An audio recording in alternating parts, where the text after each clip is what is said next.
আল্লাহ তাআলা সেদিন বলবেন পড়, তুই তোর আমলনামা আজকে নিজে নিজে পড়। আজকে তুই তোর হিসাব নিকাশ নেওয়ার জন্য তুই নিজেই যথেষ্ট। যারা পাপী ছিল সেই দিন তারা দেখবে এটা কেমন আমলনামা, লা ইউগাদিরু সাগীরাতান ওয়ালা কাবীরাতান ইল্লা আহসাহা। এটা কেমন আমলনামা যেখানে ছোট্ট থেকে ছোট্ট একটা ভালো কাজ ছাড়া পড়ে নেই, যেখানে ছোট্ট থেকে ছোট্ট একটা খারাপ কাজ ছাড়া পড়ে নেই, সব আছে। فمن يعمل مثقال ذرة خيرا يره ومن يعمل مثقال ذرة شرا يره।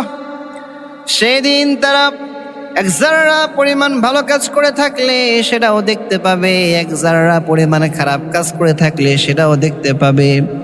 সেদিন তাদের আসল চোখের পর্দাটা বের হয়ে যাবে। সেদিন তারা বুঝতে পারবে এতদিন কি